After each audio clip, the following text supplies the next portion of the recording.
Question. How can investing in social connections make you happier? And what are specific examples of research that's supporting this and concrete actions to do? Check out this book, The How of Happiness, Scientific Approach to Getting the Life You Want by Sonia Lyubomirsky. I can tell you why this is one of the top researchers in the world in happiness and one of the most practical books I've read on the topic that actually makes sense, like it's actually based on research, not just people's thoughts. But just listen to it. Investing in social connections. Morning. If I am not for myself, who will be for me? If I'm only for myself, what am I? And if not now, when? Talmud. One of the strongest findings in the literature on happiness is that happy people have better relationships than do their less happy peers. It's no surprise then that investing in social relationships is a potent strategy on the path to becoming happier. This section describes 2 happiness activities that have social connections in common: practicing kindness and nurturing relationships. How do you practice kindness today? How do you nurture relationships today? A comment, a compliment, a check-in to share this video with someone and say, I thought of you when I saw this video. Holding the door for someone.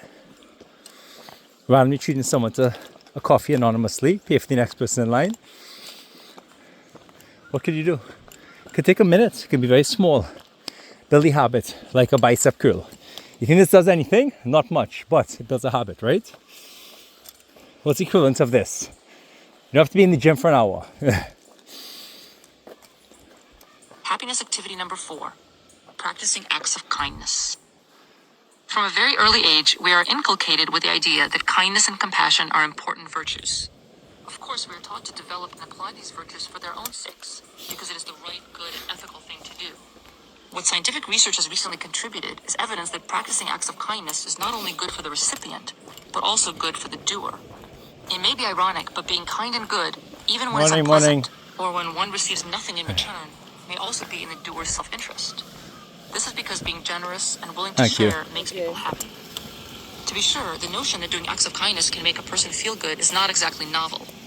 True happiness consists in making others happy, according to a Hindu proverb.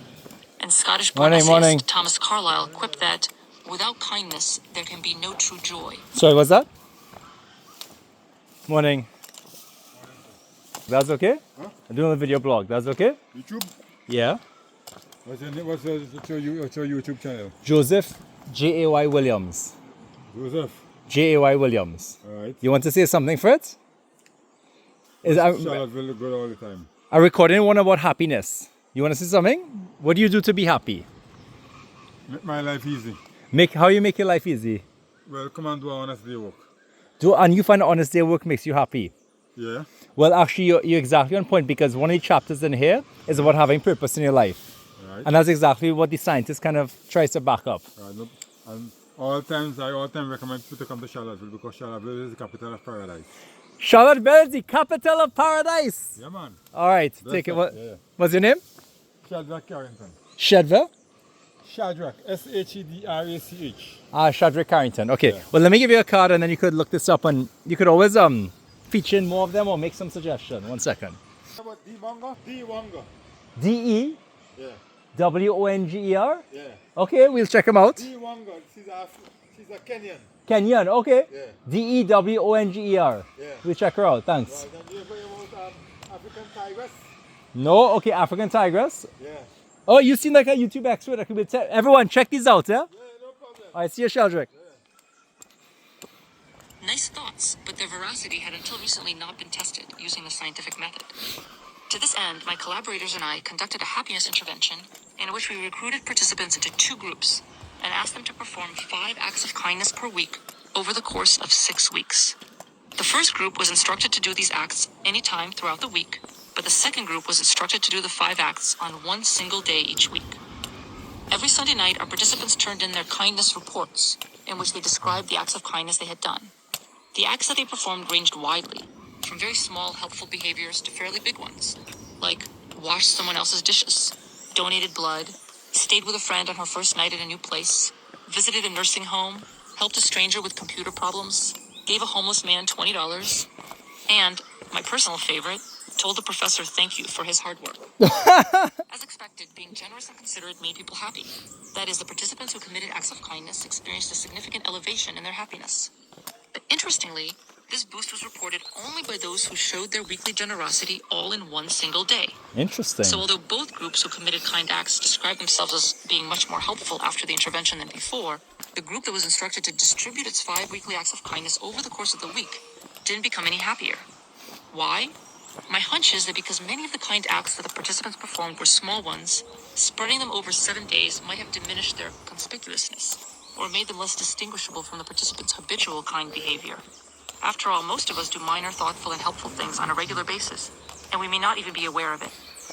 So we see evidence in this study for the notion that optimal timing is critical for a happiness activity to be effective. The results of our kindness intervention suggest that doing more than is your custom is ideal. More than your Our custom. study was the first to show that a strategy to increase kind behaviors is an effective way to elevate happiness. Since then, we have been conducting longer and more intensive investigations. For example, we did another study in which we asked people to commit acts of kindness. Some of our participants had the opportunity to vary the kindnesses that they performed, whereas others did not. At the beginning of the study, everyone was asked to make a list of acts of kindness that they would like to do more in the future, and that are easily repeatable on a daily basis. For example, they might choose to do an extra household chore, send e-cards to family members, help someone carry or pick up something, give their pet a special treat, or make breakfast for their boyfriend.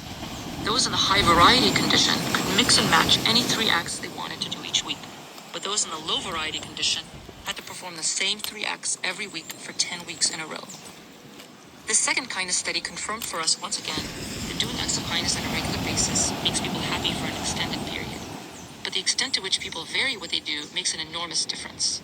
Indeed, those participants who had to repeat their 3 kind acts over and over again actually dropped in happiness by the middle of the study before bouncing back to their original levels. These individuals probably found their exercise to be just another item on their to-do list. If an activity is meant to enhance well-being, it needs to remain fresh and meaningful. Plentiful evidence for the reasons for why helping brings happiness comes from psychological theory and research. Being kind and generous leads you to perceive others more positively and more charitably, and fosters a heightened sense of interdependence and cooperation in your social community. Guilt, distress, or discomfort over others' difficulties and suffering, and encourages a sense of awareness and appreciation for your own good fortune. Providing assistance or comfort to other people can deliver a welcome distraction, the focus from you to somebody else. A considerable benefit of kindness is its impact on self-perception. When you commit acts of kindness, you may begin to view yourself as an altruistic and compassionate person. This new identity can promote a sense of confidence, optimism, and usefulness. Helping others or volunteering for a worthy cause highlights your abilities, resources, and expertise, and gives you a feeling of control over your life. You may learn new skills or discover hidden talents. This in itself can confer a sense of efficacy and accomplishment. Finally, and this is probably the most important factor, kindness can jumpstart a cascade of positive social consequences.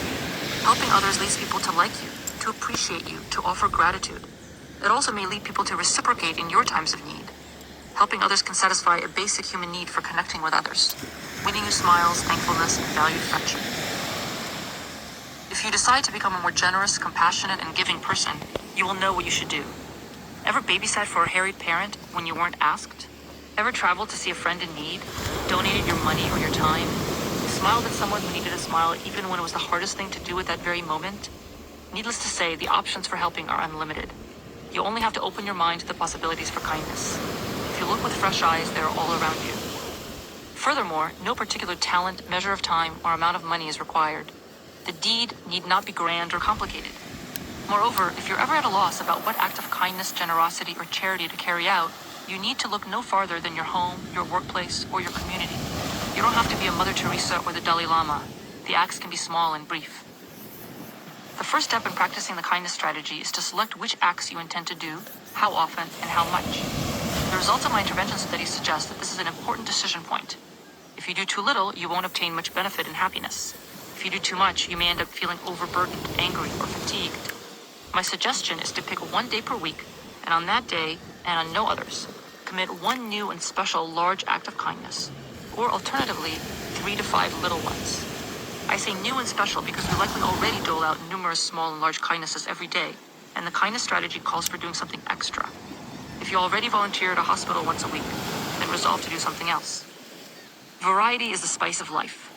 Putting change into a parking meter gives you a lift the first few times you do it, but after a time you will adapt to the new habit and it will no longer grant the same amount of happiness. Continually varying your acts of kindness takes effort and creativity. Here are some ideas. First, if you're short of money or other resources, give the gift of time. Offer to make a needed repair, weed a garden, take a child to the playground, or look over someone's taxes. Second, surprise someone with a home-cooked meal, an outing, a gift, a letter, or a phone call. Third, each week try to do more of something that doesn't come naturally. For me, it's being courteous to telemarketers.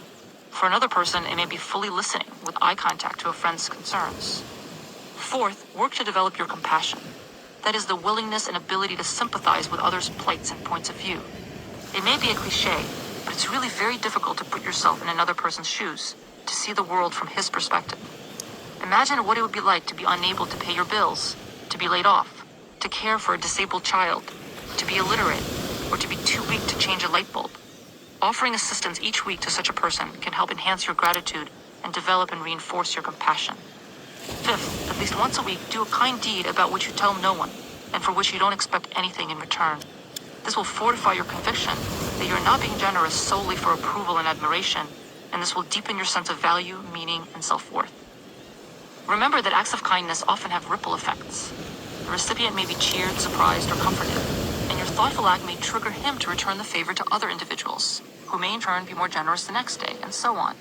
In other words, one benevolent act can set in motion a series of kind acts. Another way that acts of kindness can... What do you take away from this so far? What's one concrete thing you could do to try and practice it? Who do you think would enjoy seeing this video?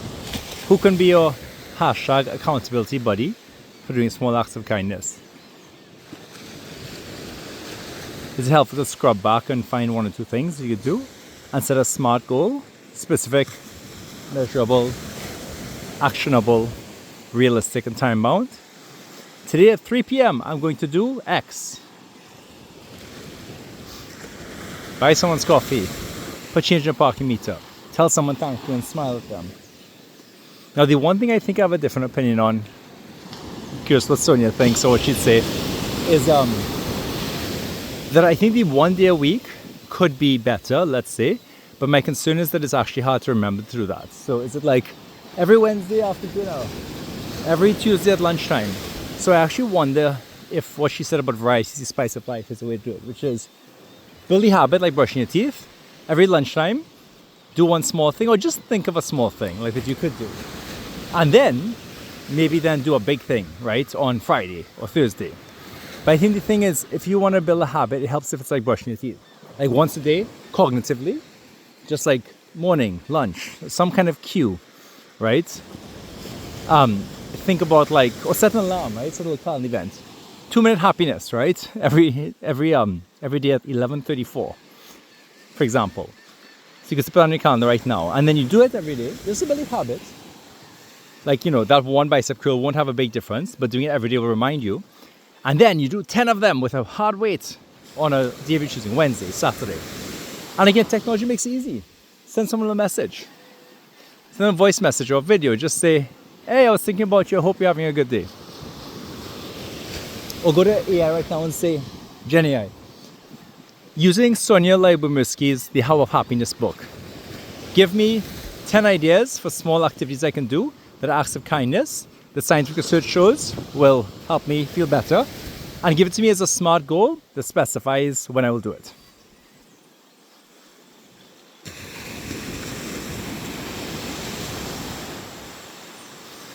So let me end up here, give you 30 seconds to think. Who do you send this to? Who do you want to discuss this video with? What's one concrete thing you can do in the next 24 hours? And you'll know if you've done it or not.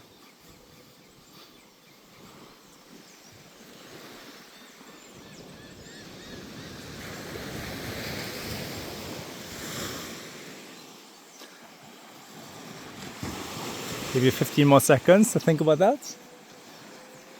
What do you take away from this? Who could you send this to? How do you remind yourself to watch this again? Next 2 days, next week, the next month? Put in a calendar event or something. The URL. How did your kindness activities go How many did you do? The carnival vet will come back and check in on you. You'll be surprised, it's a lot lower than you think. But that's fine, it's building a habit. 10 more seconds. You want to know when a good thing is ending.